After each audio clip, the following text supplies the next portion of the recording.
Okay, I think probably all of my all of my videos from now on will be will be rants. No, I don't think they actually will be, but I did enjoy just getting that nonsense off my chest about the Chinese karaoke downstairs. So I'm gonna do a few more rant videos and see how I feel. Because there's quite a lot of things that I could be ranting about, including wearing masks, which I have ranted about previously. Um, so I'll refer you to the rant about wearing masks that I uploaded about a couple of weeks ago. 3 weeks ago it would have been, maybe a month ago. But the same thing applies basically. The the kind of the way it's happening in Gateshead seems to have loosened up. The bus drivers aren't being as picky as they were on the first week, which is a good thing because it was way too picky and too authoritarian.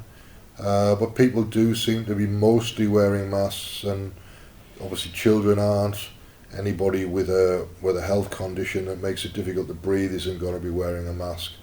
So there are people on the bus that aren't wearing masks, and the drivers just got to accept that ultimately, because it's up to individuals to deal with their own health. If you can't trust people to deal with their own health, then what can you trust people to do? Now there's a question. Can you trust people to deal with their own health? Probably not for the majority of people most of the time, but in this particular set of circumstances, people are doing what they're asked to do, which may or may not be good for their health, because there's some restrictions from oxygen, some oxygen restrictions due to wearing a mask that are not particularly going to do anybody any favours if they've got any kind of health condition or lung condition at all. So best advice is if you've got asthma or anything going on that involves not being able to breathe properly, don't wear the mask ultimately. And explain to the people who are trying to fine you or arrest you that you can't breathe properly wearing the mask.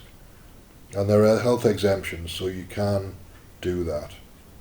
I don't think you need to be registered with a doctor and get a doctor's letter to be able to do it. It's just common sense, basically. But then maybe common sense has gone out of the window in this particular set of circumstances. There's coronavirus, COVID-2, or whatever you want to call it. It's Sars, basically. It's Sars with a bit of variation, and maybe, possibly, some kind of genetic splicing might have gone on in a lab somewhere. There's no way to know that for sure. It may be natural. It may have come out of a lab. How am I ever going to know that?